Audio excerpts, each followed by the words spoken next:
kita tidak hanya hidup sekarang, kita akan hidup 5 tahun lagi, insya Allah 10 tahun lagi, dan Anda akan memimpin Indonesia 10-15 tahun lagi, dan Indonesia akan pasti lebih baik.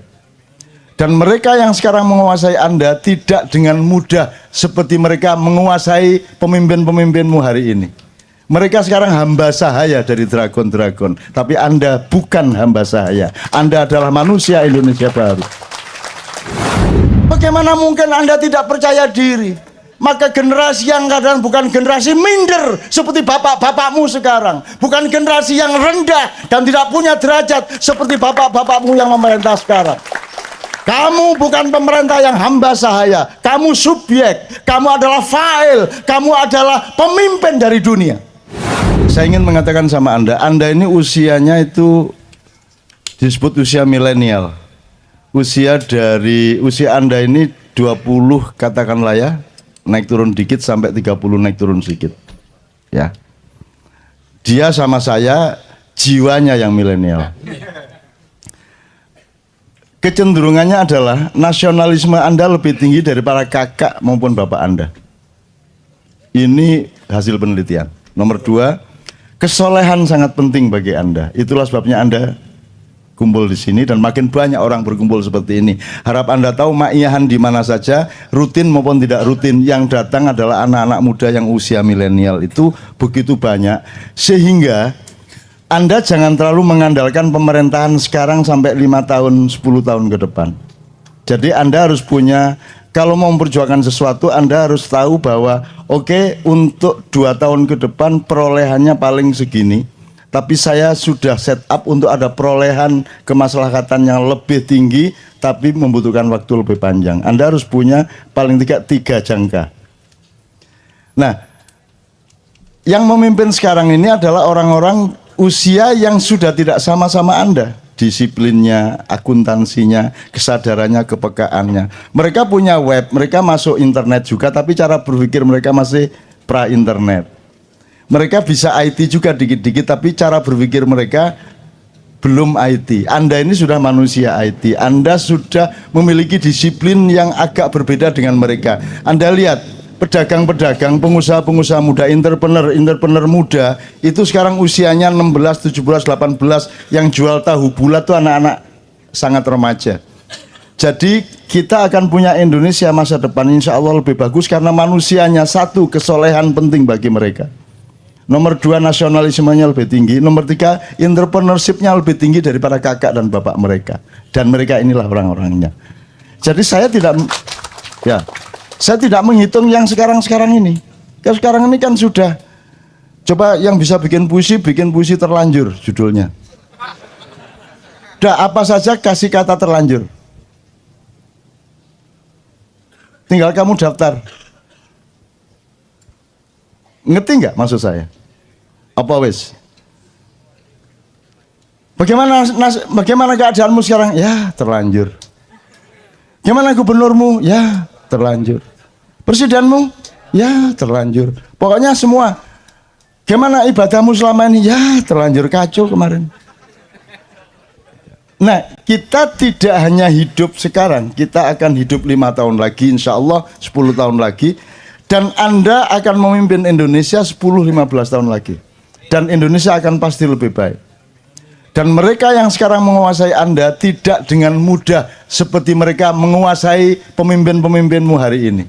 Mereka sekarang hamba sahaya dari dragon-dragon, tapi Anda bukan hamba sahaya. Anda adalah manusia Indonesia baru. Anda punya cara berpikir. Jadi kan saya pernah pesan 4 ya. 1, akidah dan akhlak. Jadi ketuhanan dan moralmu harus beres. Nomor 2, Anda harus militeristik kepada diri Anda.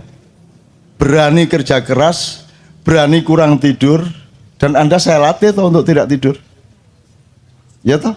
Seluruh Indonesia loh ini, kayak gini nih. Sampai sekarang anak SMP, anak SD sudah ikut ma'iyahan, dan jam 3 pagi masih gitu.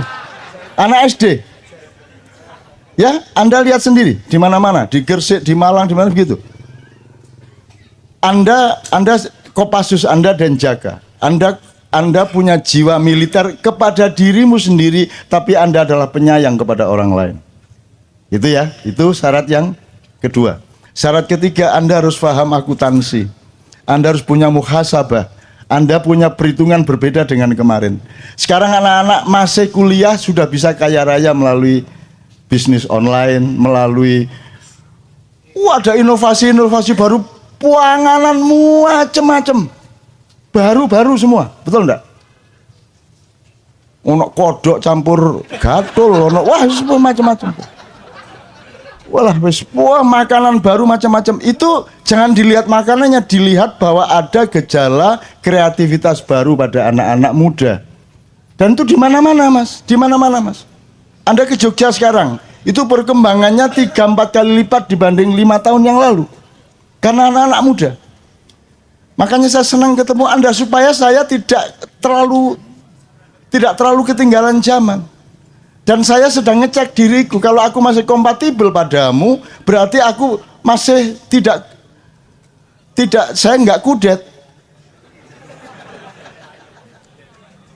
Lawannya kudet apa? Jadi saya juga tidak boleh, saya juga harus bisa ngoprek. Saya juga bisa harus smartphone. Nggak hanya jailbreak. Itu saya install Android di iPhone. Mau apa kamu? Kamu pikir nggak bisa? Kamu pikir nggak bisa? Kamu jangan terlalu remehkan saya. Saya dulu ketika komputer baru mulai, kira-kira 90-an pertengahan, itu baru DOS. Jadi komputernya gede, disketnya tuh gede gini 256 kilobyte. Itu untuk DOS masukin nanti C-prom ditarik, masukin CD-WS atau C-write untuk ngetik tik. Belum ada mega. Setahun kemudian baru ada disket 1,2 megabyte. Dan yang bisa cuma saya di seluruh kantor Detik waktu itu. Bukan detik.com ya, detik waktu detik manual. Dan ini karena teman-teman tidak mau belajar, pokoknya saya yang dimintai tolong untuk booting DOS, setelah itu masukin C-write atau Anda kan tidak pernah tahu WS sama C-write. Pernah tahu dulu-dulu. Ya. Terus kalau di DOS itu kan ada aransemen, ada auto-exec.bat. Auto-exec.bat itu kan Anda tinggal ngurut, adalah tak kasih setiap komputer, ada sekitar 30 komputer di kantor itu, saya kasih auto-exec.bat ini booting, terus tak kasih gambar telanjang. Jadi begitu booting jeglek langsung mudo. Cak piye iki? Loh. Yang kamu pandang jangan keyboard, yang kamu pandang layarnya. Tak isi gambar telanjang itu. Jadi mereka bingung piye carane. Nah, itu kan pendidikan untuk supaya mereka belajar. Bukan soal gambar telanjangnya. Meskipun iya juga. Tapi kan itu membuat mereka menjadi tidak betah sehingga mereka mau belajar. Artinya saya belajar terus, teman-teman sekalian. Saya belajar terus sampai hari ini. Pekerjaan yang paling update sekarang saya juga belajar. Saya tidak akan pernah berbelajar. Saya seorang pembelajar gitu loh ya. Oke, jadi dari lagu Anda tadi saya optimis karena kesolehan penting untuk Anda. Maka tolong sekarang informasi tentang kesolehan ini tolong dibenahi, tolong dimatangkan, tolong diproporsionalkan, karena sekarang kesolehan itu disalahpahami melalui simbolisme. Bahwa kesolehan itu adalah orang yang rajin sholat, benar juga, tapi tidak cukup. Kesolehan adalah orang yang pakai baju koko. Kesolehan adalah orang yang pakai peci dan seterusnya. Oke, itu indikator kesolehan, tapi kesolehan sebenarnya harus dicek melalui empirisme, pengalaman, dan bukti-bukti sosial dari perilakunya, kan begitu. Jadi kesolehan tolong dipelajari. Soleh itu apa? Dalam Quran ada soleh, kan artinya baik. Sedangkan baik dalam Al-Quran ada soleh, ada khair, ada birrun, ada ma'rufun, itu ada proporsinya masing-masing, tolong dipelajari supaya Anda menjadi soleh secara benar. Sekarang ini sedang populer sejak tahun 90-an itu ada dibedakan antara kesolehan pribadi dan kesolehan sosial. Ini menurut saya juga ya ndak menyesatkan, cuman ya ndak proporsional lah. Ndak ada kesolehan pribadi tok, ndak ada. Kalau kesolehan pribadi tok itu ndak soleh namanya. Kalau kesolehan itu dia ya individual ya sosial, kan begitu. Nggak bisa kok sendirian, nggak bisa. Gitu loh teman-teman sekalian. Nggak bisa cinta Tuhan tidak cinta istri, itu nggak bisa. Maksud Anda ada yang mengatakan kalau perlu selama Ramadan jangan ketemu manusia, kita hanya ketemu Allah. Ada yang mengatakan begitu? Ada toh? Gendeng arek iki. Bagaimana mungkin engkau gimana? Masa engkau ketemu Allah tidak ketemu manusia? Emang Allah siapa sehingga kamu lupa pada manusia? Allah tersinggung kalau engkau ketemu Allah dan kamu lupa pada manusia. Hei, manusia itu ciptaanku, kenapa engkau datang kepadaku dan melupakan ciptaanku? Nggak bisa. Kita lihat daun aja ketemu Allah, lihat Allah ketemu manusia, lihat Allah ketemu sungai, kan begitu. Tidak bisa. Khusyuk itu nggak inget apa-apa gitu, hanya Allah tok gitu. Nek Allah aku tak gudo kan, mau aku, raimu kayak ngono mau aku kan. Enak aja, ndak bisa. Engkau cinta Allah, aplikasinya adalah engkau cinta kepada makhluk-makhluknya dong. Nggak bisa, itu dialektis. Tidak mungkin kau ketemu Allah tanpa Rasulullah dan umat manusia. Tidak mungkin kau melihat manusia tanpa ingat Allah. Itu merupakan tunggal. Loro-loro ning atunggal, telu-telu ning atunggal, gitu kalau bahasa Jawanya. Itu ya teman-teman. Jadi kehusukan ini jane piye, coba itu dipelajari. Apa tidak ingat apa-apa kecuali Allah? Atau justru kita membawa seluruh kegelisahan kita mengenai dunia dan manusia kepada Allah, itu khusyuk yang mana? Ya nggak usah berdebat yang mana yang benar, ya pokoknya terus saja berusaha khusyuk gitu loh. Bentuknya, perolehannya bagaimana terserah prosesmu masing-masing. Ojo nyalano iki nyalano iko. Wong podo-podo salah kok, podo-podo gak jelas kok, podo-podo gak mesti. Ini kan nanti pasti ketika Anda sudah rodiyatan mardiyah. Jangan mencari ridho Allah, itu metode. Kamu itu ridho saja sama Allah gitu loh. Sibuk ridho kepada Allah sampai tidak punya waktu untuk yang lain kecuali ridho sama Allah. Kamu makan dalam ridho sama Allah, kamu bekerja dalam posisi ridho sama Allah, kamu ridho, maka otomatis kamu mendapat ridho. Kalau kamu minta ridho, jaluk tok ae, kon dhewe gak ridho, kan gitu.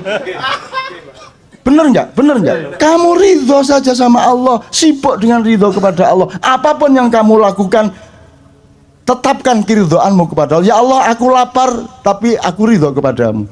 Ya Allah, aku sulit ini, kerja keras ini, agak repot ini dagangku, tapi itu semua dalam ridhoku kepadamu. Pokoknya semua ridho Allah. Kamu ridho saja, maka kamu akan ridho. Daripada kamu ridho dong.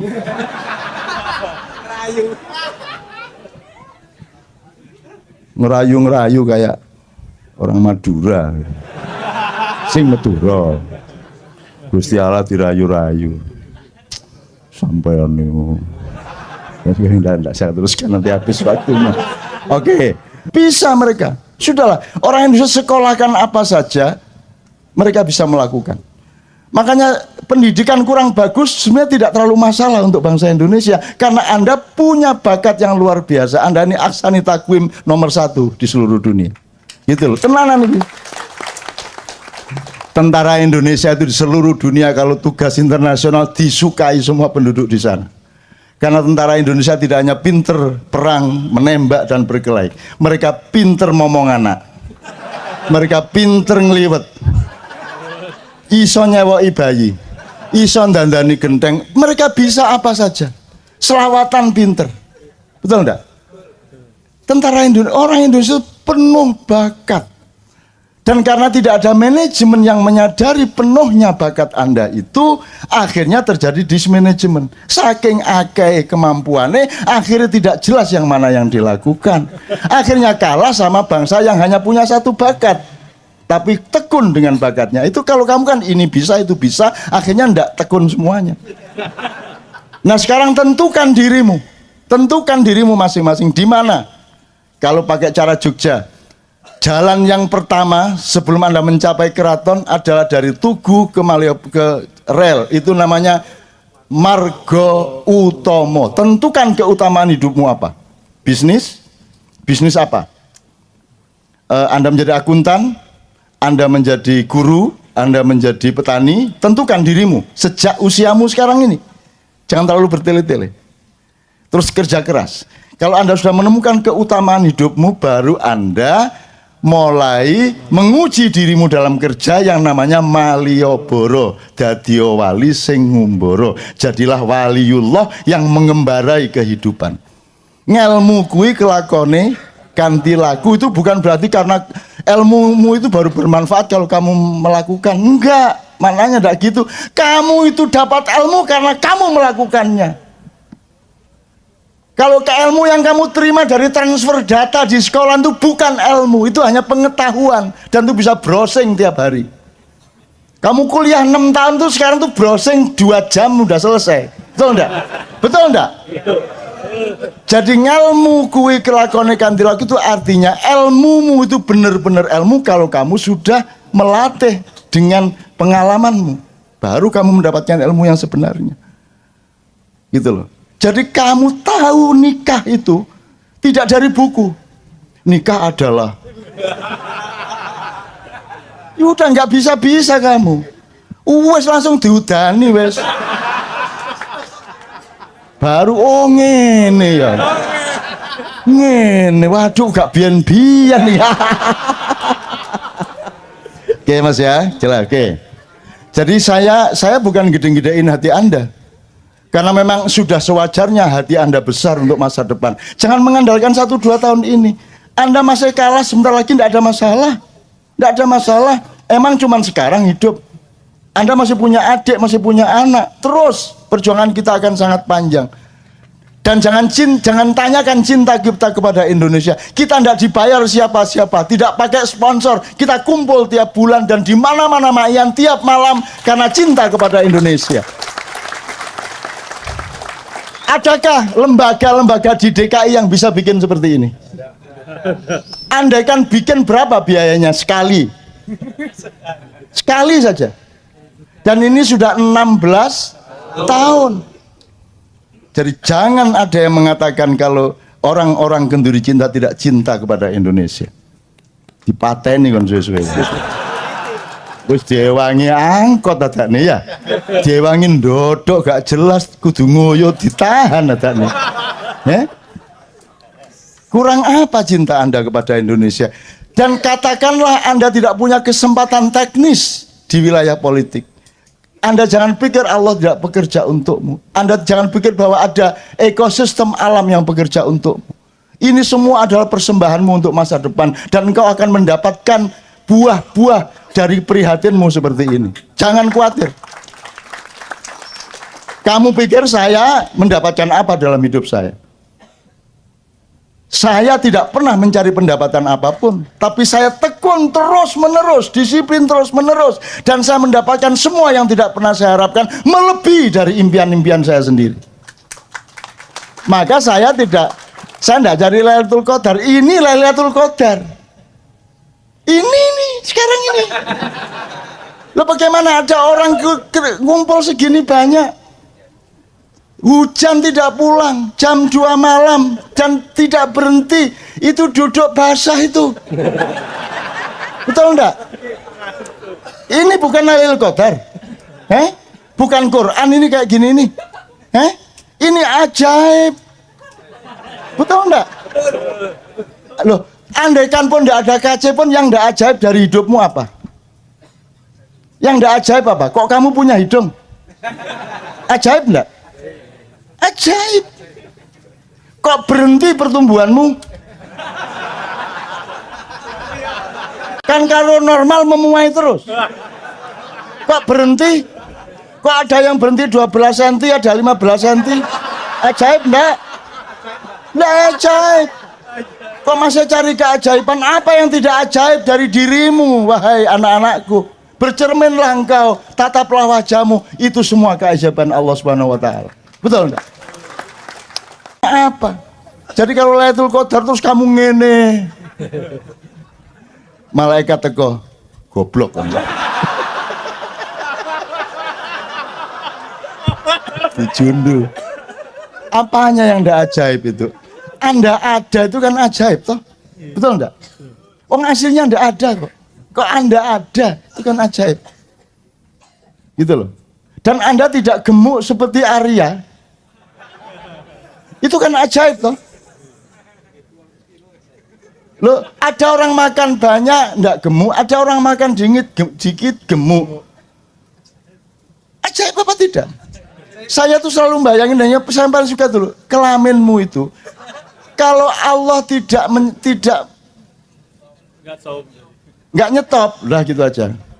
Itu bayangin repotnya hidupmu. Celana jin nggak mungkin dibeli, kecuali gawede kau ubat-ubat mau. Terus disekel mendukung ini. Terus tidak nanti gini.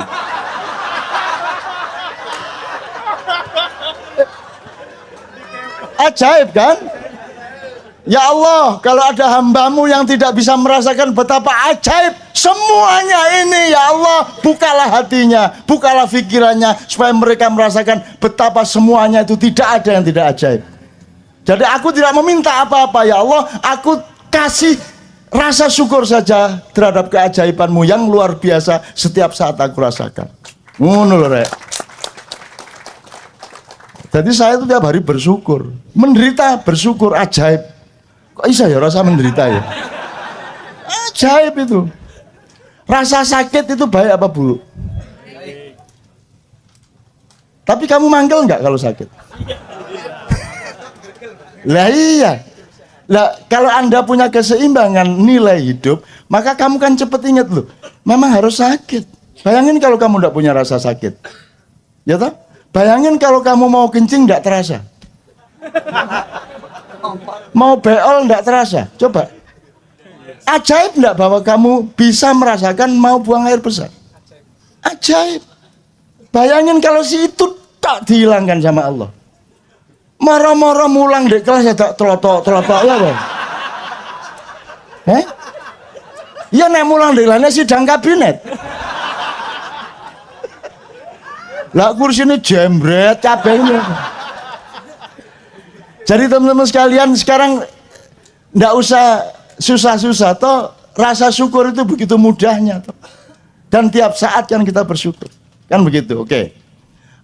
Dari sini tuh tadi, dari Mas siapa tadi? Mas Bobi. Jadi saya optimis karena kesolehan penting, nasionalisme meningkat. Saya tidak pernah melihat bahwa nasionalismenya menurun. Yang menurun itu bapak-bapakmu yang sedang menjabat. Betul enggak? Tapi kalau rakyatnya, oh Indonesia kacau, iya kata lapo, tapi Indonesia aku kata lapo kon. Kan gitu, betul enggak Mas? Ayo mau Malaysia mau siapa? Wong Melayu aja kok sombong kamu.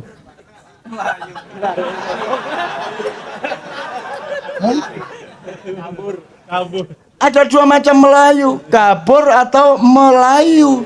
Kenapa tidak menguat? Kenapa tidak mengembang? Loh, orang Indonesia itu tidak perlu biaya besar untuk gembira. Bisa apa bisa melawan? Siapa yang lebih cepat bikin sesuatu di medsos melebihi orang Indonesia? Baru kejadian setengah jam yang lalu tersebar mbuh apa enggak sing gak itu. Ya ta Mas? Reaksinya langsung gitu. Ada bom gitu langsung ada video tukang sate gini. Ya. Itu dikagumi di seluruh dunia. Ya apa wong Indonesia ya? Ya apa coba. Coba Mas ya, Anda lihat tetek sepur itu.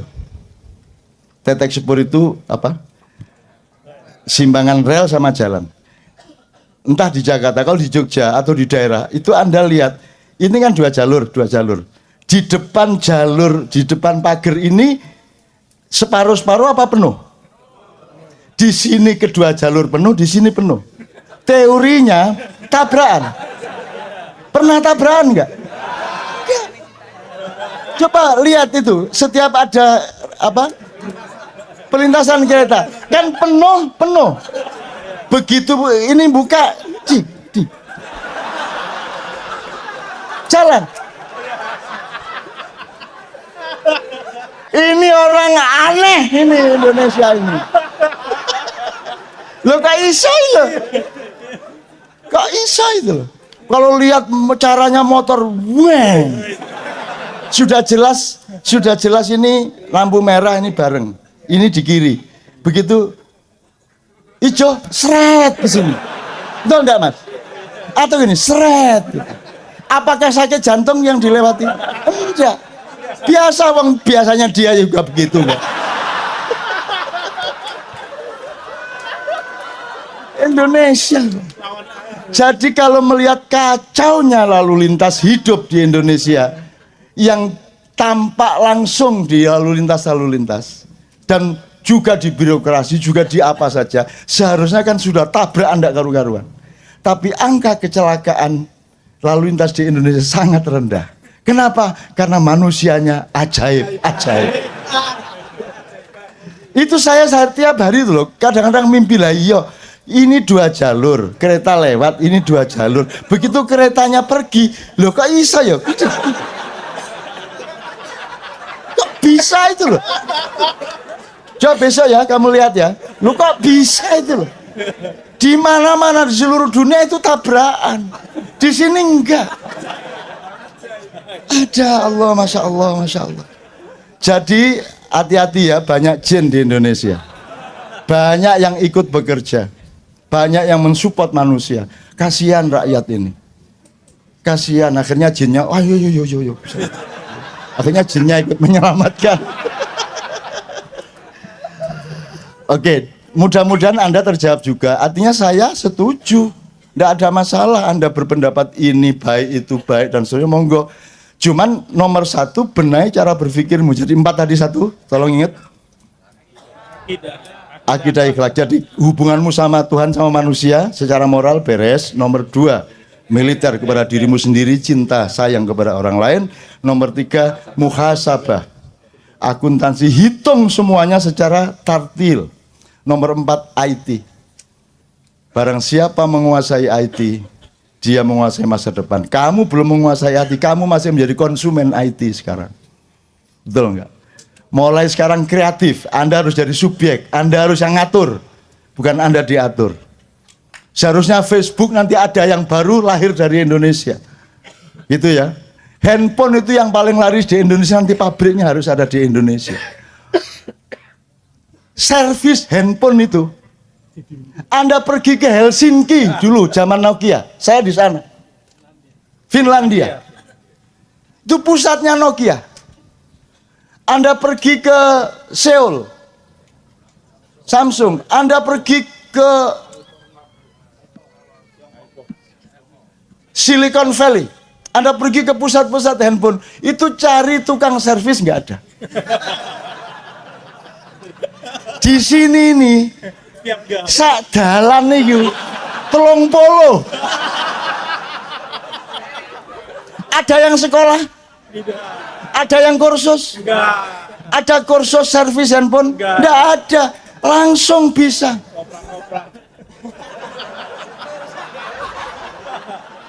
Bisa, kan itu. Bagaimana mungkin Anda tidak percaya diri? Maka generasi yang kadang bukan generasi minder seperti bapak-bapakmu sekarang, bukan generasi yang rendah dan tidak punya derajat seperti bapak-bapakmu yang memerintah sekarang. Kamu bukan pemerintah yang hamba sahaya, kamu subjek, kamu adalah fa'il, kamu adalah pemimpin dari dunia. Ojo meneh dunia, handphone sih nggak jelas sih loh.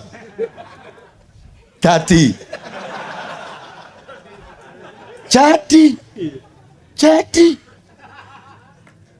coba mana di dunia ada handphone kemasukan air? Caranya bagaimana? Pakai paman gak dilebokno beras.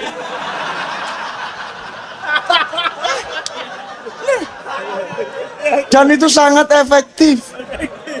Dilebokno beras. Ajaib. Itu beneran. Dan itu banyak sekali yang ide-ide seperti itu. Coba tanya super truk itu. Mana ada yang taat sama dokter? Dia bikin ramuan sendiri. Gitu. Saya termasuk. Saya itu terlanjur waktu saya penyair seumur Anda, saya umur 9, 17, 18 ke atas itu saya sangat miskin dan sering sakit karena begadang terus kurang makan. Akhirnya saya ketemunya di Colgin. Jadi kalau sudah terpaksa saya minum di Colgin. Kalau sampai 2 itu saya langsung ngantuk. Akhirnya kesadaran orang kalau memang harus menggunakan obat itu kan bagaimana mengurangi dosis, jangan membiarkan dosisnya meningkat. Jadi kalau kemarin 2 butir baru sembuh, sekarang 1 butir harus sembuh. Mungkin agak lambat tapi saya lawan. Lama-lama setengah butir. Lama-lama enggak pakai, lama-lama bisa sembuh. Sekarang karena sering terpaksa, karena saya maihan terus, ini nanti jam 4 ya saya langsung ke airport. Besok malam saya acara lagi di mana, bukan mau cepat lusa. Besok itu di Exchange Square. Pagi saya harus ke teman-teman dokter gigi dan seterusnya. Saya terus, maka saya kadang-kadang terpaksa di Colgin, tapi jangan dipikir saya butuh di Colgin. Di Colgin itu saya pidatoi. Saya loro poai di Colgin. Sakit apa saja di Colgin, serak di Colgin. Pusing di Colgin. Apa saja di Colgin, pokoknya gin ngono aku. Pokoknya aku rada terpaksa iki, ya kon ngewangi aku ya nggih, tak umpet tadi. Lah iya Mas. Dan itu bukan karya saya, di desa saya itu pil KB itu untuk obat ayam sakit. Lah temenan. Kan enggak ada budaya minum pil di desa. Lah kok sama BKKBN dikasih pil untuk keluarga berencana. Akhirnya entah siapa yang memulai, ada ayamnya kok gini-gini dikasih pil sembuh. Jadi ternyata pil KB itu gunanya untuk menyembuhkan ayam. Dan itu berlaku sampai sekarang. Waduh PT Kulor Doloro duwe pil KB tegak. Coba itu, that is Indonesia. Kita tidak hanya hidup sekarang, kita akan hidup 5 tahun lagi, insya Allah 10 tahun lagi. Dan Anda akan memimpin Indonesia 10-15 tahun lagi. Dan Indonesia akan pasti lebih baik. Dan mereka yang sekarang menguasai Anda tidak dengan mudah seperti mereka menguasai pemimpin-pemimpinmu hari ini. Mereka sekarang hamba sahaya dari dragon-dragon. Tapi Anda bukan hamba sahaya. Anda adalah manusia Indonesia baru. Bagaimana mungkin Anda tidak percaya diri? Maka generasi yang kadang bukan generasi minder seperti bapak-bapakmu sekarang. Bukan generasi yang rendah dan tidak punya derajat seperti bapak-bapakmu yang memerintah sekarang. Kamu bukan pemerintah yang hamba sahaya. Kamu subjek, kamu adalah fa'il, kamu adalah pemimpin dari dunia. Saya ingin mengatakan sama Anda ini usianya itu disebut usia milenial. Usia Anda ini 20 katakanlah ya, naik turun dikit sampai 30 naik turun sedikit. Ya. Dia sama saya jiwanya yang milenial.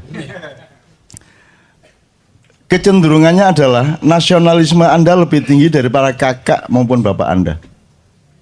Ini hasil penelitian. Nomor 2, kesolehan sangat penting bagi Anda. Itulah sebabnya Anda kumpul di sini dan makin banyak orang berkumpul seperti ini. Harap Anda tahu maiyahan di mana saja, rutin maupun tidak rutin, yang datang adalah anak-anak muda yang usia milenial itu begitu banyak, sehingga Anda jangan terlalu mengandalkan pemerintahan sekarang sampai 5 tahun, 10 tahun ke depan.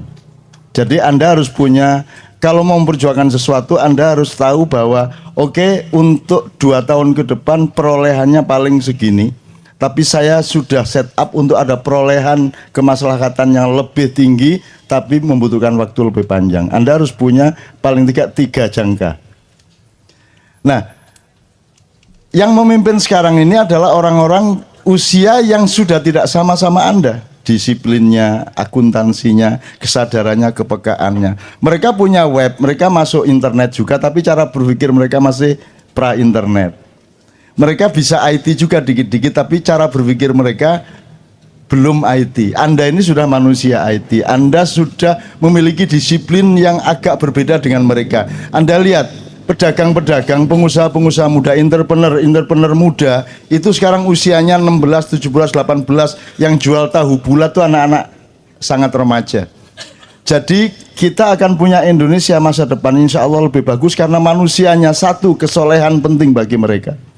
Nomor 2, nasionalismenya lebih tinggi. Nomor 3, entrepreneurship-nya lebih tinggi daripada kakak dan bapak mereka. Dan mereka inilah orang-orangnya. Jadi saya tidak menghitung yang sekarang-sekarang ini.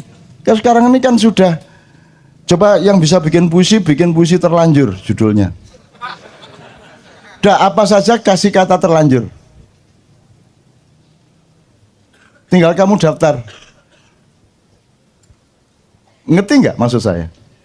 Apa wes? Bagaimana keadaanmu sekarang? Ya terlanjur. Gimana gubernurmu? Ya terlanjur. Presidenmu? Ya terlanjur. Pokoknya semua. Gimana ibadahmu selama ini? Ya terlanjur, kacau kemarin.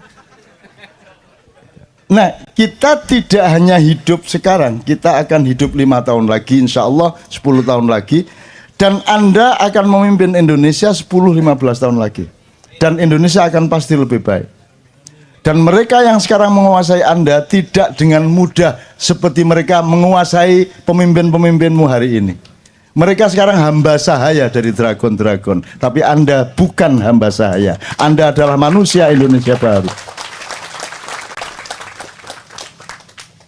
Anda punya cara berpikir. Jadi kan saya pernah pesan 4 ya. 1, akidah dan akhlak. Jadi ketuhanan dan moralmu harus beres. Nomor 2, Anda harus militeristik kepada diri Anda. Berani kerja keras, berani kurang tidur, dan Anda saya latih toh untuk tidak tidur. Ya toh? Seluruh Indonesia loh ini, kayak gini nih. Sampai sekarang anak SMP, anak SD sudah ikut maiyahan, dan jam 3 pagi masih gitu. Anak SD. Ya, Anda lihat sendiri di mana-mana, di Gresik, di Malang, di mana begitu. Anda Kopassus Anda dan jaga. Anda punya jiwa militer kepada dirimu sendiri, tapi Anda adalah penyayang kepada orang lain. Itu ya, itu syarat yang kedua. Syarat ketiga, Anda harus paham akuntansi. Anda harus punya muhasabah. Anda punya perhitungan berbeda dengan kemarin. Sekarang anak-anak masih kuliah sudah bisa kaya raya melalui bisnis online, melalui ada inovasi-inovasi baru, panganan macam-macam, baru-baru semua, betul enggak? Ono kodok campur gatul, ono semua macam-macam.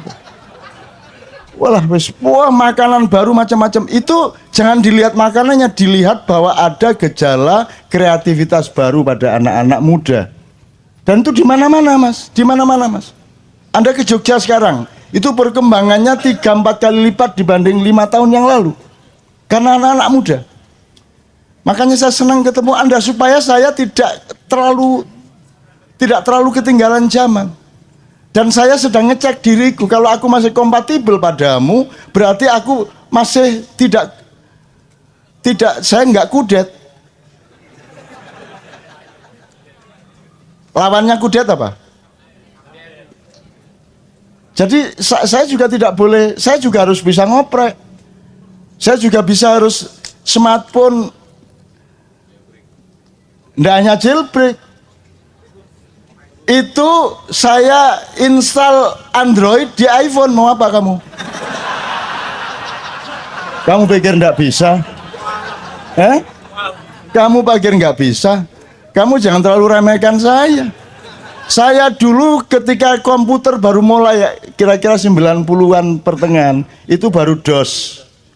Jadi komputernya gede, disketnya tuh gede gini 256 kilobyte. Itu untuk DOS masukin nanti C-prom ditarik, masukin CD WS atau C-write untuk ngetik tik. Belum ada mega. Setahun kemudian baru ada disket 1,2 megabyte. Dan yang bisa cuma saya di seluruh kantor Detik waktu itu. Bukan detik.com ya, detik waktu detik manual. Dan ini karena teman-teman tidak mau belajar, pokoknya saya yang dimintai tolong untuk booting DOS, setelah itu masukin C-write atau Anda kan tidak pernah tahu WS sama C-write. Pernah tahu dulu-dulu. Ya. Terus kalau di DOS itu kan ada aransemen, ada auto exec bat. Auto exec.bat itu kan Anda tinggal ngurut, adalah tak kasih setiap komputer, ada sekitar 30 komputer di kantor itu, saya kasih auto exec bat ini booting, terus tak kasih gambar telanjang. Jadi begitu booting jeglek langsung mudo. Cak piye iki? Loh, yang kamu pandang jangan keyboard, yang kamu pandang layarnya. Tak isi gambar telanjang itu. Jadi mereka bingung piye carane. Nah, itu kan pendidikan untuk supaya mereka belajar. Bukan soal gambar telanjangnya. Meskipun iya juga. Tapi kan itu membuat mereka menjadi tidak betah sehingga mereka mau belajar. Artinya saya belajar terus, teman-teman sekalian. Saya belajar terus sampai hari ini. Pekerjaan yang paling update sekarang saya juga belajar. Saya tidak akan pernah belajar. Saya seorang pembelajar gitu loh ya. Oke, jadi dari lagu Anda tadi saya optimis karena kesolehan penting untuk Anda. Maka tolong sekarang informasi tentang kesolehan ini tolong dibenahi, tolong dimatangkan, tolong diproporsionalkan, karena sekarang kesolehan itu disalahpahami melalui simbolisme. Bahwa kesolehan itu adalah orang yang rajin sholat, benar juga, tapi tidak cukup. Kesolehan adalah orang yang pakai baju koko. Kesolehan adalah orang yang pakai peci dan seterusnya. Oke, itu indikator kesolehan, tapi kesolehan sebenarnya harus dicek melalui empirisme, pengalaman, dan bukti-bukti sosial dari perilakunya, kan begitu. Jadi kesolehan tolong dipelajari. Soleh itu apa? Dalam Quran ada soleh, kan artinya baik. Sedangkan baik dalam Al-Quran ada soleh, ada khair, ada birrun, ada ma'rufun. Itu ada proporsinya masing-masing, tolong dipelajari supaya Anda menjadi soleh secara benar. Sekarang ini sedang populer sejak tahun 90-an itu ada dibedakan antara kesolehan pribadi dan kesolehan sosial. Ini menurut saya juga ya ndak menyesatkan, cuman ya ndak proporsional lah. Ndak ada kesolehan pribadi tok, ndak ada. Kalau kesolehan pribadi tok itu ndak soleh namanya. Kalau kesolehan itu dia ya individual ya sosial, kan begitu. Ndak bisa kok sendirian, ndak bisa. Gitu loh teman-teman sekalian. Ndak bisa cinta Tuhan tidak cinta istri, itu ndak bisa. Masa ada yang mengatakan kalau perlu selama Ramadan jangan ketemu manusia, kita hanya ketemu Allah. Ada yang mengatakan begitu? Ada toh? Gendeng ada ini. Bagaimana mungkin engkau gimana? Masa engkau ketemu Allah tidak ketemu manusia? Emang Allah siapa sehingga kamu lupa pada manusia? Allah tersinggung kalau engkau ketemu Allah dan kamu lupa pada manusia. Hei, manusia itu ciptaanku, kenapa engkau datang kepadaku dan melupakan ciptaanku? Nggak bisa. Kita lihat daun aja ketemu Allah, lihat Allah ketemu manusia, lihat Allah ketemu sungai, kan begitu. Tidak bisa. Khusyuk itu nggak inget apa-apa gitu, hanya Allah tok gitu. Nek Allah aku tak gudo kan. Moh aku. Raimu kayak ngono moh aku.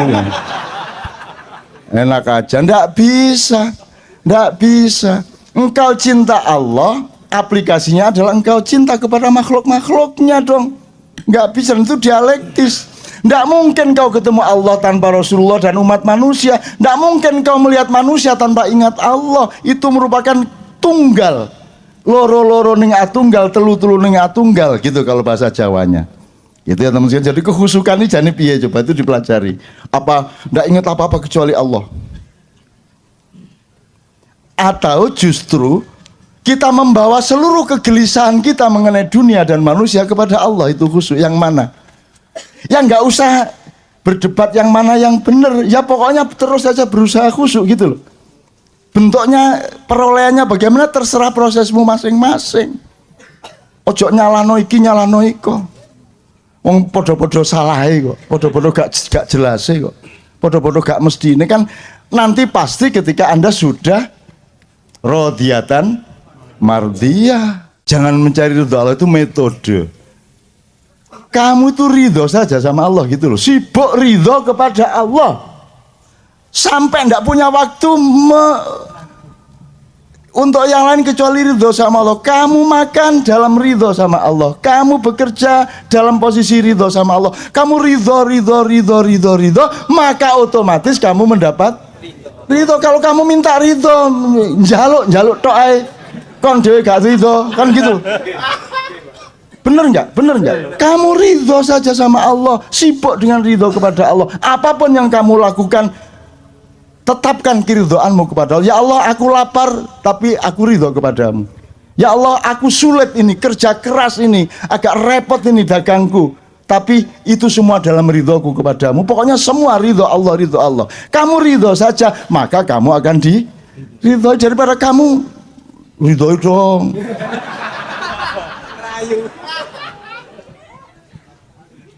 Ngerayu kayak orang Madura. Sing Madura. Gusti Allah dirayu-rayu. Sampean niku. Enggak saya teruskan nanti habis waktunya.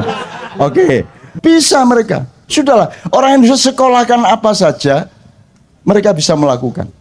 Makanya pendidikan kurang bagus sebenarnya tidak terlalu masalah untuk bangsa Indonesia, karena Anda punya bakat yang luar biasa. Anda ini aksani takwim nomor 1 di seluruh dunia. Gitu loh, tenanan itu.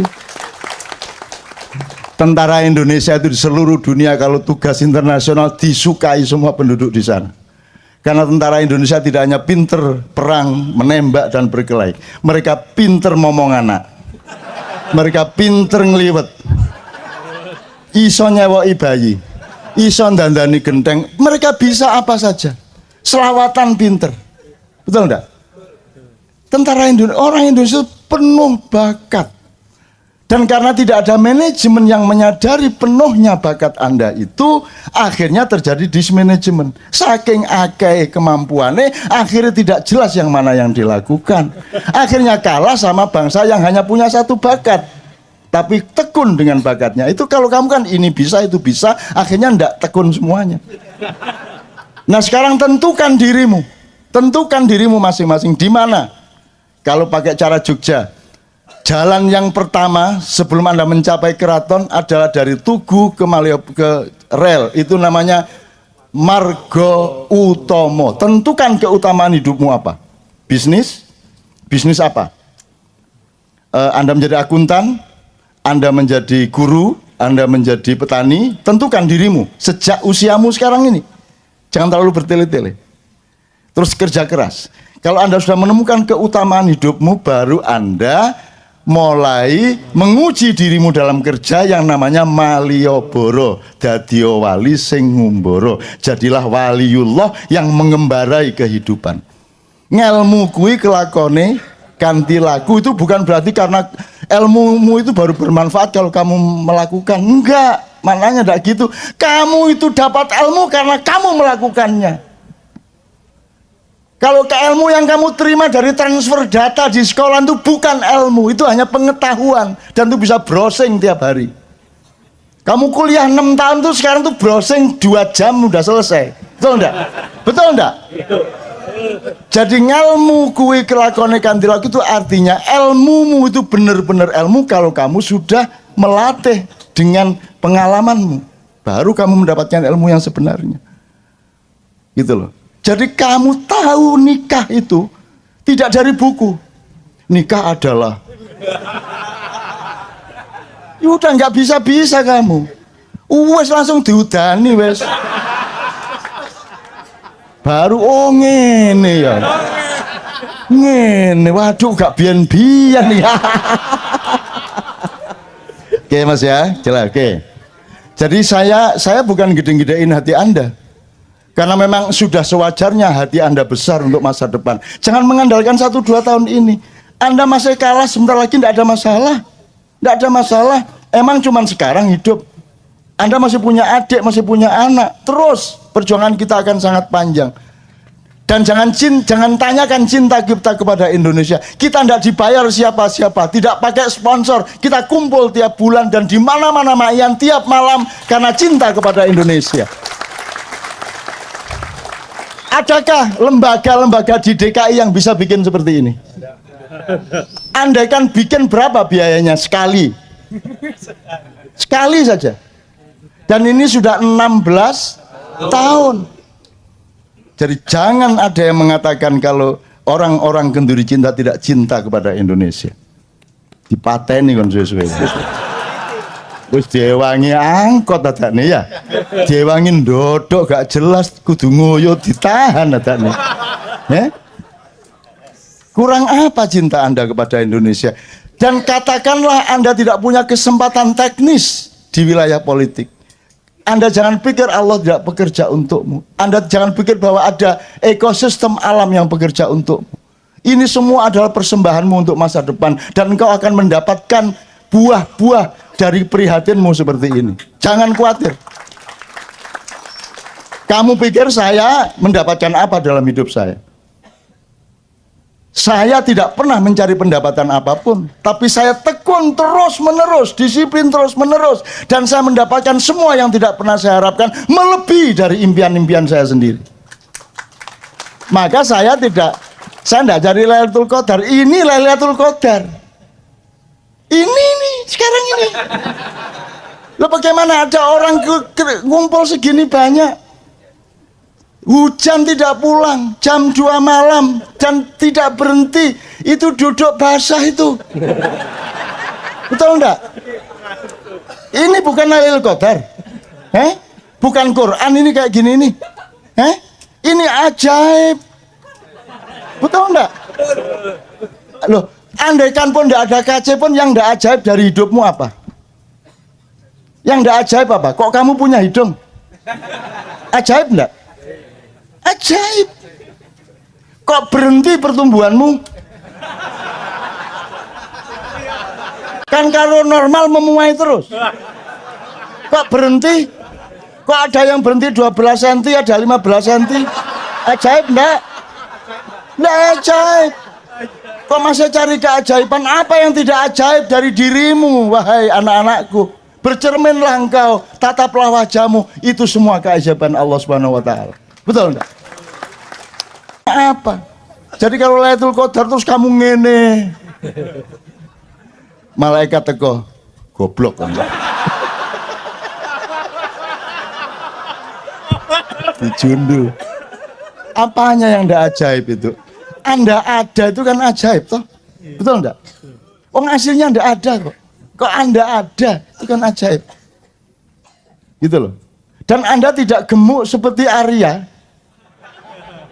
Itu kan ajaib toh.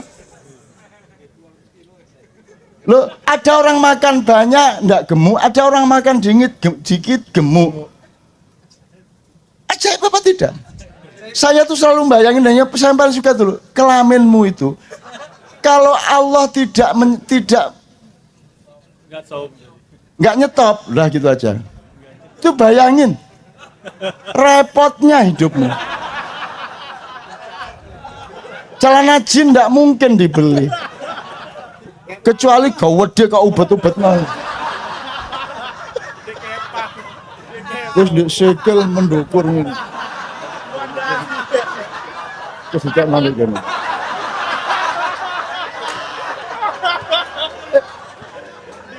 Ajaib kan?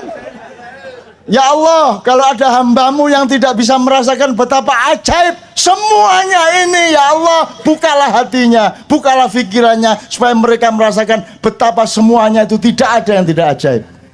Jadi aku tidak meminta apa-apa, ya Allah, aku kasih rasa syukur saja terhadap keajaibanmu yang luar biasa setiap saat aku rasakan. Ngono lho, Rek. Jadi saya itu tiap hari bersyukur, menderita bersyukur, ajaib. Kok bisa ya rasa menderita ya? Ajaib itu. Rasa sakit itu baik apa buruk? Tapi kamu manggil nggak kalau sakit? Lah iya. Lah kalau Anda punya keseimbangan nilai hidup, maka kamu kan cepet ingat loh, memang harus sakit. Bayangin kalau kamu nggak punya rasa sakit, ya toh? Bayangin kalau kamu mau kencing nggak terasa. Mau beol enggak terasa, coba. Ajaib enggak bahwa kamu bisa merasakan mau buang air besar? Ajaib. Bayangin kalau si itu tak dihilangkan sama Allah. Moro-moro mulang di kelas ya tak telotok ya bang. Iya nek mulang di kelasnya sidang kabinet. Lah kursinya jembret cabenya. Jadi teman-teman sekalian sekarang nggak usah susah-susah toh, rasa syukur itu begitu mudahnya toh. Dan tiap saat kan kita bersyukur. Kan begitu, oke. Dari sini tuh tadi, dari Mas siapa tadi? Mas Bobi. Jadi saya optimis karena kesolehan penting, nasionalisme meningkat. Saya tidak pernah melihat bahwa nasionalismenya menurun. Yang menurun itu bapak-bapakmu yang sedang menjabat. Betul enggak? Tapi kalau rakyatnya, oh Indonesia kacau, iya kata lapo, tapi Indonesia aku kata lapo kon. Kan gitu, betul enggak Mas? Ayo mau Malaysia mau siapa? Wong Melayu aja kok sombong kamu.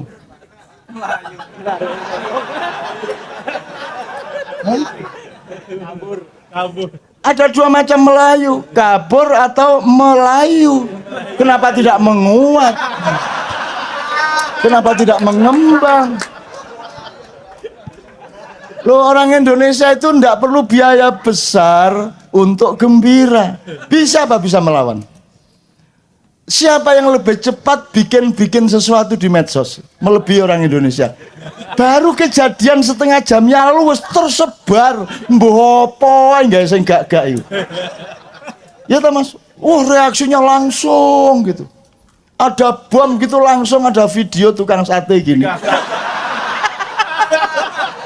Ya. Itu dikagumi di seluruh dunia. Ya apa wong Indonesia ya? Ya apa gitu. Coba Mas ya. Anda lihat tetek sepur itu. Tetek sepur itu apa? Simbangan rel sama jalan.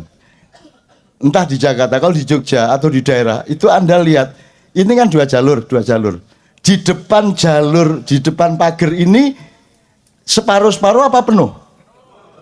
Di sini kedua jalur penuh, di sini penuh. Teorinya tabrakan. Pernah tabrakan enggak? Coba lihat itu, setiap ada apa? Perlintasan kereta kan penuh. Begitu ini buka, jalan. Ini orang aneh ini Indonesia ini. Lo kok iso lo? Kok iso itu loh? Kalau lihat caranya motor, wah. Sudah jelas ini lampu merah ini bareng. Ini di kiri. Begitu hijau, seret ke sini. Betul enggak Mas? Atau gini, seret. Apakah sakit jantung yang dilewati? Enggak. Biasanya dia juga begitu Mbak. Indonesia. Jadi kalau melihat kacaunya lalu lintas hidup di Indonesia yang tampak langsung di lalu lintas dan juga di birokrasi, juga di apa saja, seharusnya kan sudah tabrak anda karu-karuan. Tapi angka kecelakaan lalu lintas di Indonesia sangat rendah. Kenapa? Karena manusianya ajaib. Itu saya tiap hari itu loh, kadang-kadang mimpi lah, iya ini 2 jalur, kereta lewat, ini 2 jalur. Begitu keretanya pergi, loh kok bisa ya? Kok bisa itu loh? Coba besok ya kamu lihat ya, loh kok bisa itu loh? Di mana-mana di seluruh dunia itu tabrakan, di sini enggak. Ada Allah, masya Allah, masya Allah. Jadi hati-hati ya, banyak jin di Indonesia. Banyak yang ikut bekerja. Banyak yang mensupport manusia. Kasihan rakyat ini. Kasihan, akhirnya jinnya, ayo, yo. Akhirnya jinnya ikut menyelamatkan. Oke, mudah-mudahan Anda terjawab juga. Artinya saya setuju. Tidak ada masalah Anda berpendapat ini baik, itu baik, dan seterusnya, monggo. Cuman nomor 1, benahi cara berpikirmu. Jadi 4 tadi 1, tolong ingat. Akidah ikhlak. Jadi hubunganmu sama Tuhan, sama manusia secara moral beres. Nomor 2, militer kepada dirimu sendiri, cinta, sayang kepada orang lain. Nomor 3, muhasabah. Akuntansi, hitung semuanya secara tartil. Nomor 4, IT. Barang siapa menguasai IT, dia menguasai masa depan. Kamu belum menguasai IT, kamu masih menjadi konsumen IT sekarang. Betul enggak? Mulai sekarang kreatif, Anda harus jadi subjek, Anda harus yang ngatur, bukan Anda diatur. Seharusnya Facebook nanti ada yang baru lahir dari Indonesia. Gitu ya. Handphone itu yang paling laris di Indonesia, nanti pabriknya harus ada di Indonesia. Servis handphone itu, Anda pergi ke Helsinki dulu zaman Nokia, saya di sana, Finlandia, itu pusatnya Nokia. Anda pergi ke Seoul, Samsung. Anda pergi ke Silicon Valley, Anda pergi ke pusat-pusat handphone, itu cari tukang servis nggak ada. Di sini nih, sak dalan nih, 30. Ada yang sekolah? Ada yang kursus? Ada kursus servis handphone? Nggak ada, langsung bisa.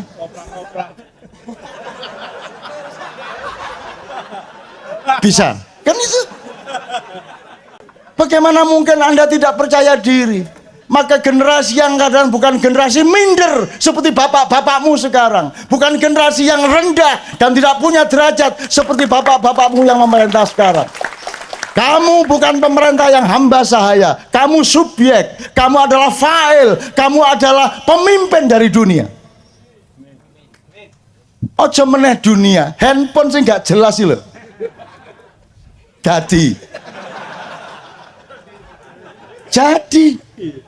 Jadi,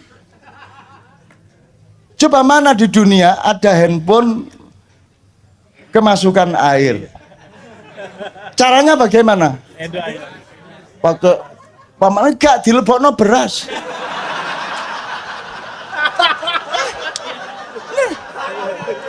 Dan itu sangat efektif. Dilebokno beras. Ajaib. Itu beneran, dan itu banyak sekali yang ide-ide seperti itu. Coba tanya super truk itu, mana ada yang taat sama dokter? Dia bikin ramuan sendiri. Gitu. Saya termasuk. Saya itu terlanjur waktu saya penyair seumur Anda, saya umur 9, 17, 18 ke atas, itu saya sangat miskin dan sering sakit karena begadang terus, kurang makan. Akhirnya saya ketemunya di Colgin. Jadi kalau sudah terpaksa saya minum di Colgin. Kalau sampai 2 itu saya langsung ngantuk. Akhirnya kesadaran orang kalau memang harus menggunakan obat itu kan bagaimana mengurangi dosis, jangan membiarkan dosisnya meningkat. Jadi kalau kemarin 2 butir baru sembuh, sekarang 1 butir harus sembuh. Mungkin agak lambat tapi saya lawan. Lama-lama setengah butir. Lama-lama enggak pakai, lama-lama bisa sembuh. Sekarang karena sering terpaksa, karena saya maihan terus, ini nanti jam 4 ya saya langsung ke airport. Besok malam saya acara lagi di mana, bukan mau cepat lusa, besok itu di Exchange Square. Pagi saya harus ke teman-teman dokter gigi dan seterusnya. Saya terus, maka saya kadang-kadang terpaksa dikolgin, tapi jangan dipikir saya butuh dikolgin. Dikolgin itu saya pidatoi. Saya loro poai dikolgin. Sakit apa saja dikolgin, serak dikolgin. Pusing dikolgin. Apa saja dikolgin, pokoknya gin ngono aku. Pokoknya aku rada terpaksa iki, ya kon ngewangi aku ya nggih, tak ubah jadi. Lah iya Mas. Dan itu bukan karya saya, di desa saya itu pil KB itu untuk obat ayam sakit. Lah temenan. Kan enggak ada budaya minum pil di desa. Lah kok sama BKKBN dikasih pil untuk keluarga berencana. Akhirnya entah siapa yang memulai, ada ayamnya kok gini-gini dikasih pil. Sembuh. Jadi ternyata pil KB itu gunanya untuk menyembuhkan ayam. Dan itu berlaku sampai sekarang. Waduh PT Kulor Doloro duwe pil KB tegak. Lah piye? Coba itu that is Indonesia. Kita tidak hanya hidup sekarang, kita akan hidup 5 tahun lagi, insya Allah 10 tahun lagi. Dan Anda akan memimpin Indonesia 10-15 tahun lagi. Dan Indonesia akan pasti lebih baik. Dan mereka yang sekarang menguasai Anda tidak dengan mudah seperti mereka menguasai pemimpin-pemimpinmu hari ini. Mereka sekarang hamba sahaya dari dragon-dragon. Tapi Anda bukan hamba sahaya. Anda adalah manusia Indonesia baru. Bagaimana mungkin Anda tidak percaya diri? Maka generasi yang kadang bukan generasi minder seperti bapak-bapakmu sekarang. Bukan generasi yang rendah dan tidak punya derajat seperti bapak-bapakmu yang memerintah sekarang. Kamu bukan pemerintah yang hamba sahaya. Kamu subjek. Kamu adalah fa'il. Kamu adalah pemimpin dari dunia.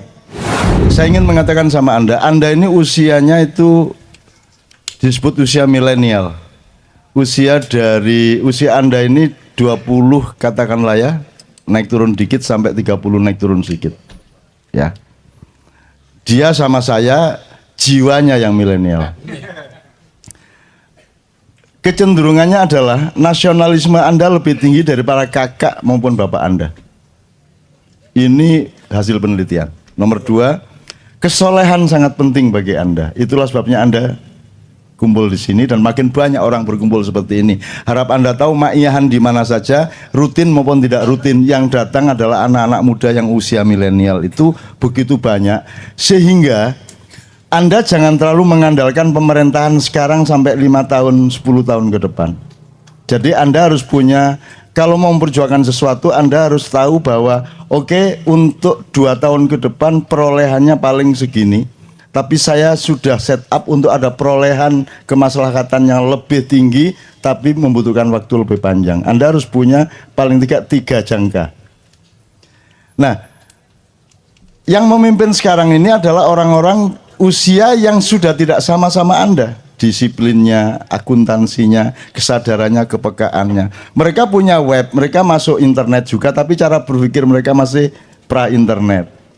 Mereka bisa IT juga dikit-dikit, tapi cara berpikir mereka belum IT. Anda ini sudah manusia IT. Anda sudah memiliki disiplin yang agak berbeda dengan mereka. Anda lihat, pedagang-pedagang, pengusaha-pengusaha muda, entrepreneur muda, itu sekarang usianya 16, 17, 18, yang jual tahu bulat itu anak-anak sangat remaja. Jadi kita akan punya Indonesia masa depan insya Allah lebih bagus karena manusianya satu, kesolehan penting bagi mereka. Nomor 2, nasionalismenya lebih tinggi. Nomor 3, entrepreneurship-nya lebih tinggi daripada kakak dan bapak mereka. Dan mereka inilah orang-orangnya. Jadi saya tidak menghitung yang sekarang-sekarang ini. Yang sekarang ini kan sudah, coba yang bisa bikin puisi terlanjur judulnya. Udah apa saja kasih kata terlanjur. Tinggal kamu daftar. Ngerti nggak maksud saya? Apa wes? Bagaimana keadaanmu sekarang? Ya terlanjur. Gimana gubernurmu? Ya terlanjur. Presidenmu? Ya terlanjur. Pokoknya semua. Gimana ibadahmu selama ini? Ya terlanjur, kacau kemarin. Nah, kita tidak hanya hidup sekarang, kita akan hidup 5 tahun lagi, insya Allah 10 tahun lagi, dan Anda akan memimpin Indonesia 10-15 tahun lagi, dan Indonesia akan pasti lebih baik. Dan mereka yang sekarang menguasai Anda tidak dengan mudah seperti mereka menguasai pemimpin-pemimpinmu hari ini. Mereka sekarang hamba sahaya dari dragon-dragon, tapi Anda bukan hamba sahaya. Anda adalah manusia Indonesia baru. Anda punya cara berpikir. Jadi kan saya pernah pesan empat ya. Satu, akidah dan akhlak. Jadi ketuhanan dan moralmu harus beres. Nomor 2, Anda harus militeristik kepada diri Anda. Berani kerja keras, berani kurang tidur, dan Anda saya latih toh untuk tidak tidur. Ya toh? Seluruh Indonesia loh ini, kayak gini nih. Sampai sekarang anak SMP, anak SD sudah ikut maiyahan, dan jam 3 pagi masih gitu. Anak SD. Ya, Anda lihat sendiri di mana-mana, di Gresik, di Malang, di mana begitu. Anda Kopassus Anda dan jaga. Anda punya jiwa militer kepada dirimu sendiri, tapi Anda adalah penyayang kepada orang lain. Itu ya, itu syarat yang kedua. Syarat ketiga, Anda harus paham akuntansi. Anda harus punya muhasabah. Anda punya perhitungan berbeda dengan kemarin. Sekarang anak-anak masih kuliah sudah bisa kaya raya melalui bisnis online, melalui ada inovasi-inovasi baru, panganan macam-macam. Baru-baru semua, betul enggak? Ono kodok campur gatul, ono semua macam-macam. Makanan baru macam-macam. Itu jangan dilihat makanannya, dilihat bahwa ada gejala kreativitas baru pada anak-anak muda. Dan itu di mana-mana, Mas. Di mana-mana, Mas. Anda ke Jogja sekarang, itu perkembangannya 3-4 kali lipat dibanding 5 tahun yang lalu. Karena anak-anak muda. Makanya saya senang ketemu Anda supaya saya tidak terlalu ketinggalan zaman. Dan saya sedang ngecek diriku, kalau aku masih kompatibel padamu, berarti aku masih saya nggak kudet. Lawannya kudet apa? Jadi saya juga tidak boleh, saya juga harus bisa ngoprek. Saya juga harus smartphone, nggak hanya jailbreak. Itu saya install Android di iPhone. Mau apa kamu? Kamu pikir nggak bisa? Kamu pikir nggak bisa? Kamu jangan terlalu remehkan saya. Saya dulu ketika komputer baru mulai, kira-kira 90-an pertengahan, itu baru DOS. Jadi komputernya gede, disketnya tuh gede gini, 256 kilobyte. Itu untuk DOS, masukin nanti C-ROM ditarik, masukin CD WS atau C-Write untuk ngetik tik. Belum ada mega. Setahun kemudian baru ada disket 1,2 megabyte. Dan yang bisa cuma saya di seluruh kantor Detik waktu itu. Bukan detik.com ya, detik waktu detik manual. Dan ini karena teman-teman enggak mau belajar, pokoknya saya yang dimintai tolong untuk booting DOS, setelah itu masukin C-Write atau Anda kan enggak pernah tahu WS sama C-Write. Pernah tahu dulu-dulu. Ya. Terus kalau di DOS itu kan ada aransemen, ada auto-exec.bat. Auto-exec.bat itu kan Anda tinggal ngurut, adalah tak kasih setiap komputer, ada sekitar 30 komputer di kantor itu, saya kasih auto-exec.bat ini booting, terus tak kasih gambar telanjang. Jadi begitu booting jeglek langsung mudo. Cak piye iki? Loh.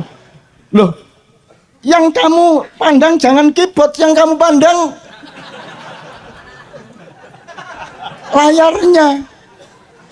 Tak isi gambar telanjang itu. Jadi mereka bingung piye carane. Nah, itu kan pendidikan untuk supaya mereka belajar. Bukan soal gambar telanjangnya. Meskipun iya juga.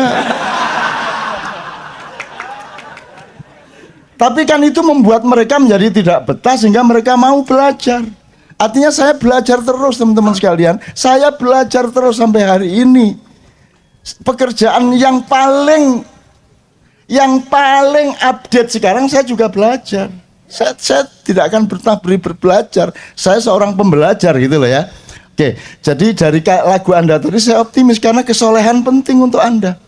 Maka tolong sekarang informasi tentang kesolehan ini tolong dibenahi, tolong dimatangkan, tolong diproporsionalkan karena sekarang kesolehan itu disalahpahami melalui simbolisme. Padahal kesolehan itu adalah orang yang rajin sholat, benar juga tapi tidak cukup. Kesolehan adalah orang yang pakai baju koko. Kesolehan adalah orang yang pakai peci dan seterusnya. Oke, itu indikator kesolehan, tapi kesolehan sebenarnya harus dicek melalui empirisme, pengalaman, dan bukti-bukti sosial dari perilakunya, kan begitu. Jadi kesolehan tolong dipelajari. Soleh itu apa? Dalam Quran ada soleh, kan artinya baik. Sedangkan baik dalam Al-Quran ada soleh, ada khair, ada birrun, ada ma'rufun. Itu ada proporsinya masing-masing. Tolong dipelajari supaya Anda menjadi soleh secara benar. Sekarang ini sedang populer sejak tahun 90-an itu ada dibedakan antara kesolehan pribadi dan kesolehan sosial. Ini menurut saya juga ya enggak menyesatkan, cuman ya enggak proporsional lah. Enggak ada kesolehan pribadi tok, enggak ada. Kalau kesolehan pribadi tok itu enggak soleh namanya. Kalau kesolehan itu dia ya individual ya sosial, kan begitu. Nggak bisa kok sendirian, nggak bisa. Gitu loh teman-teman sekalian. Nggak bisa cinta Tuhan tidak cinta istri, itu nggak bisa. Masa ada yang mengatakan kalau perlu selama Ramadan jangan ketemu manusia, kita hanya ketemu Allah. Ada yang mengatakan begitu. Ada toh? Gendeng hari ini. Bagaimana mungkin engkau gimana? Masa engkau ketemu Allah tidak ketemu manusia? Emang Allah siapa sehingga kamu lupa pada manusia? Allah tersinggung kalau engkau ketemu Allah dan kamu lupa pada manusia. Hei, manusia itu ciptaanku, kenapa engkau datang kepadaku dan melupakan ciptaanku? Nggak bisa. Kita lihat daun aja ketemu Allah, lihat Allah ketemu manusia, lihat Allah ketemu sungai, kan begitu. Tidak bisa. Khusyuk itu nggak inget apa-apa gitu, hanya Allah tok gitu. Nek Allah aku tak gudo kan, mau aku, raimu kayak ngono mau aku. Enak aja, ndak bisa. Engkau cinta Allah, aplikasinya adalah engkau cinta kepada makhluk-makhluknya dong. Nggak bisa, itu dialektis. Nggak mungkin kau ketemu Allah tanpa Rasulullah dan umat manusia. Nggak mungkin kau melihat manusia tanpa ingat Allah. Itu merupakan tunggal. Loro-loro ning atunggal, telu-telu ning atunggal gitu kalau bahasa Jawanya. Gitu ya teman-teman. Jadi kehusukan ini jane piye coba itu dipelajari. Apa nggak ingat apa-apa kecuali Allah? Atau justru kita membawa seluruh kegelisahan kita mengenai dunia dan manusia kepada Allah, itu khusyuk yang mana? Ya nggak usah berdebat yang mana yang benar, ya pokoknya terus saja berusaha khusyuk gitu loh. Bentuknya, perolehannya bagaimana terserah prosesmu masing-masing. Ojo nyalano iki nyalano iko. Wong podo-podo salah kok, podo-podo gak jelas kok, podo-podo gak mesti. Ini kan nanti pasti ketika Anda sudah rodiyatan mardiyah. Jangan mencari ridho Allah, itu metode. Kamu itu ridho saja sama Allah gitu loh. Sibuk ridho kepada Allah sampai ndak punya waktu untuk yang lain kecuali ridho sama Allah. Kamu makan dalam ridho sama Allah, kamu bekerja dalam posisi ridho sama Allah, kamu ridho, maka otomatis kamu mendapat ridho. Kalau kamu minta ridho, jaluk tok ae, kon dhewe gak ridho, kan gitu. Bener nggak? Kamu ridho saja sama Allah, sibuk dengan ridho kepada Allah. Apapun yang kamu lakukan, tetapkan keridhoanmu kepada Allah. Ya Allah, aku lapar, tapi aku ridho kepadamu. Ya Allah, aku sulit ini, kerja keras ini, agak repot ini dagangku, tapi itu semua dalam ridhoku kepadamu. Pokoknya semua ridho Allah, ridho Allah. Kamu ridho saja, maka kamu akan diridhoi. Daripada kamu ridhoi dong.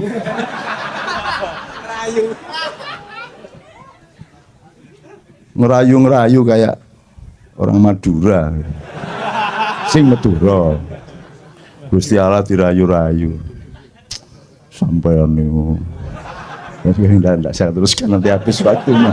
Oke, bisa mereka. Sudahlah, orang Indonesia sekolahkan apa saja, mereka bisa melakukan. Makanya pendidikan kurang bagus sebenarnya tidak terlalu masalah untuk bangsa Indonesia. Karena Anda punya bakat yang luar biasa. Anda ini aksani takwim nomor 1 di seluruh dunia. Gitu loh, tenanan itu. Tentara Indonesia itu di seluruh dunia kalau tugas internasional disukai semua penduduk di sana. Karena tentara Indonesia tidak hanya pinter perang, menembak dan berkelahi. Mereka pinter ngomong anak. Mereka pinter ngeliwet. Iso nyewoi bayi. Iso dandani genteng. Mereka bisa apa saja. Selawatan pinter. Betul enggak? Tentara Indonesia, orang Indonesia penuh bakat. Dan karena tidak ada manajemen yang menyadari penuhnya bakat Anda itu, akhirnya terjadi dismanajemen. Saking akeh kemampuannya, akhirnya tidak jelas yang mana yang dilakukan. Akhirnya kalah sama bangsa yang hanya punya satu bakat, tapi tekun dengan bakatnya. Itu kalau kamu kan ini bisa, itu bisa, akhirnya ndak tekun semuanya. Nah sekarang tentukan dirimu. Tentukan dirimu masing-masing di mana. Kalau pakai cara Jogja, jalan yang pertama sebelum Anda mencapai keraton adalah dari Tugu ke rel. Itu namanya marga utama. Tentukan keutamaan hidupmu apa. Bisnis? Bisnis apa? Anda menjadi akuntan, Anda menjadi guru, Anda menjadi petani. Tentukan dirimu sejak usiamu sekarang ini. Jangan terlalu bertele-tele. Terus kerja keras. Kalau Anda sudah menemukan keutamaan hidupmu, baru Anda mulai menguji dirimu dalam kerja yang namanya Malioboro. Dadio wali sing ngumboro. Jadilah waliullah yang mengembarai kehidupan. Ngelmu kui kelakone ganti laku. Itu bukan berarti karena ilmumu itu baru bermanfaat kalau kamu melakukan. Enggak, maknanya enggak gitu. Kamu itu dapat ilmu karena kamu melakukannya. Kalau ke ilmu yang kamu terima dari transfer data di sekolah itu bukan ilmu, itu hanya pengetahuan dan itu bisa browsing tiap hari. Kamu kuliah 6 tahun tuh sekarang tuh browsing 2 jam udah selesai. Betul enggak? Betul enggak? Jadi ngelmu kuwi kelakone kanthi laku itu artinya ilmumu itu benar-benar ilmu kalau kamu sudah melatih dengan pengalamanmu. Baru kamu mendapatkan ilmu yang sebenarnya. Gitu loh. Jadi kamu tahu nikah itu tidak dari buku. Nikah adalah ya udah nggak bisa kamu. Wes langsung diudani wes. Baru oh ngene ya. Ngene, waduh gak biyen-biyen ya. Oke Mas ya, jelas oke. Jadi saya bukan gede-gedein hati Anda. Karena memang sudah sewajarnya hati Anda besar untuk masa depan. Jangan mengandalkan 1-2 tahun ini. Anda masih kalah, sebentar lagi tidak ada masalah. Tidak ada masalah. Emang cuman sekarang hidup. Anda masih punya adik, masih punya anak. Terus perjuangan kita akan sangat panjang.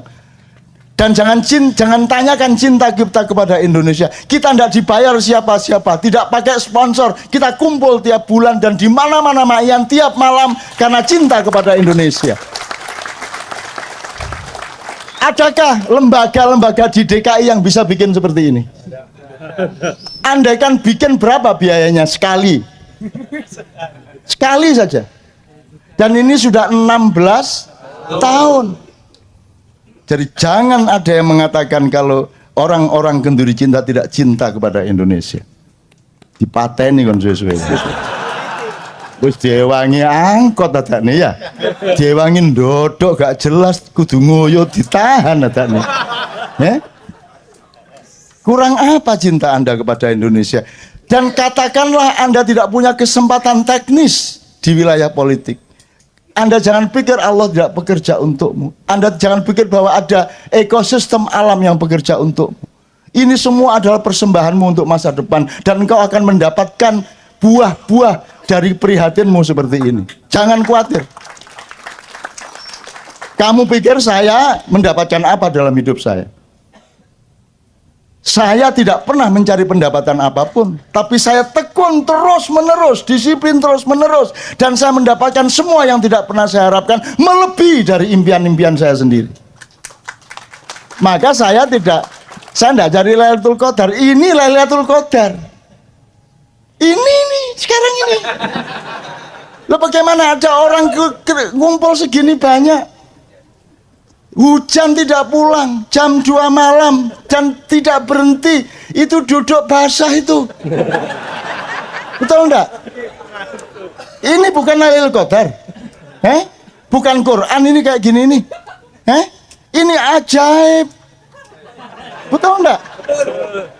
Loh, andaikan pun enggak ada kaca pun, yang enggak ajaib dari hidupmu apa? Yang enggak ajaib apa? Kok kamu punya hidung? Ajaib enggak? Ajaib. Kok berhenti pertumbuhanmu? Kan kalau normal memuai terus. Kok berhenti? Kok ada yang berhenti 12 cm, ada 15 cm? Ajaib enggak? Enggak ajaib. Kok masih cari keajaiban? Apa yang tidak ajaib dari dirimu, wahai anak-anakku? Bercerminlah engkau, tataplah wajahmu. Itu semua keajaiban Allah Subhanahu wa Ta'ala. Betul enggak? Apa? Jadi kalau Lailatul Qadar terus kamu ngene, malaikat teko, goblok kan? Dijundul. Apanya yang ndak ajaib itu? Anda ada itu kan ajaib toh? Betul enggak? Hasilnya ndak ada kok. Kok Anda ada itu kan ajaib. Gitu loh. Dan Anda tidak gemuk seperti Arya. Itu kan ajaib toh.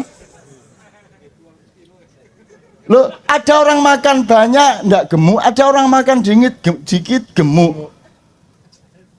Ajaib apa tidak?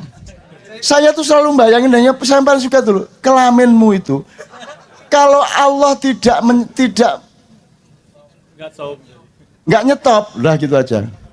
Itu bayangin repotnya hidupmu.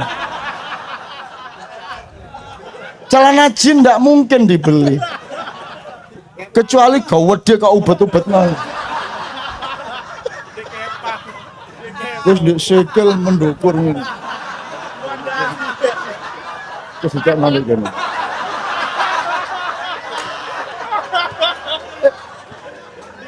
Ajaib kan? Ya Allah, kalau ada hambamu yang tidak bisa merasakan betapa ajaib semuanya ini, ya Allah, bukalah hatinya, bukalah pikirannya, supaya mereka merasakan betapa semuanya itu tidak ada yang tidak ajaib. Jadi aku tidak meminta apa-apa, ya Allah, aku kasih rasa syukur saja terhadap keajaibanmu yang luar biasa setiap saat aku rasakan. Ngono lho, Rek. Jadi saya itu tiap hari bersyukur, menderita bersyukur, ajaib. Kok bisa ya rasa menderita ya? Ajaib itu. Rasa sakit itu baik apa buruk? Tapi kamu manggil nggak kalau sakit? Lah iya. Lah kalau Anda punya keseimbangan nilai hidup, maka kamu kan cepet ingat loh, memang harus sakit. Bayangin kalau kamu nggak punya rasa sakit. Ya toh? Bayangin kalau kamu mau kencing nggak terasa. Mau beol enggak terasa, coba. Ajaib enggak bahwa kamu bisa merasakan mau buang air besar? Ajaib. Bayangin kalau si itu tak dihilangkan sama Allah. Moro-moro mulang di kelas ya tak telotok ya bang. Iya nek mulang di kelasnya sidang kabinet. Lah kursinya jembret cabenya. Jadi teman-teman sekalian, sekarang nggak usah susah-susah toh, rasa syukur itu begitu mudahnya toh. Dan tiap saat kan kita bersyukur. Kan begitu, oke. Dari sini tuh tadi, dari Mas siapa tadi? Mas Bobi. Jadi saya optimis karena kesolehan penting, nasionalisme meningkat, Saya tidak pernah melihat bahwa nasionalismenya menurun. Yang menurun itu bapak-bapakmu yang sedang menjabat. Betul enggak? Tapi kalau rakyatnya, oh Indonesia kacau, iya kata lapo, tapi Indonesia aku kata lapo kon. Kan gitu, betul enggak Mas? Ayo mau Malaysia mau siapa? Wong Melayu aja kok sombong kamu.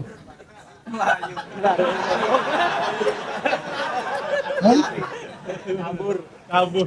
Ada dua macam Melayu, kabur atau Melayu. Kenapa tidak menguat?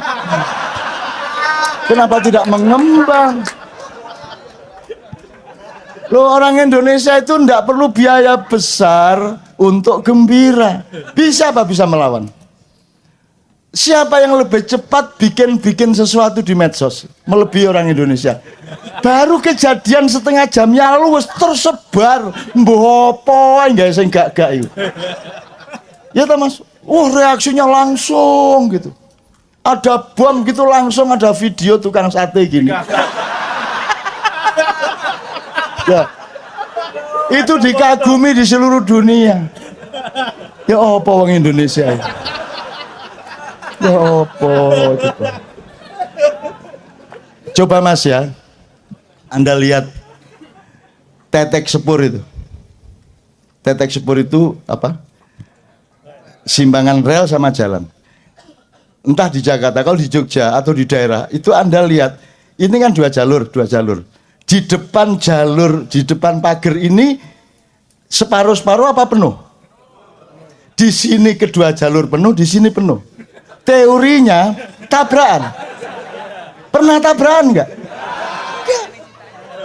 Coba lihat itu, setiap ada apa? Pelintasan kereta, kan penuh. Begitu ini buka, jalan. Ini orang aneh ini Indonesia ini. Loh kok iso itu?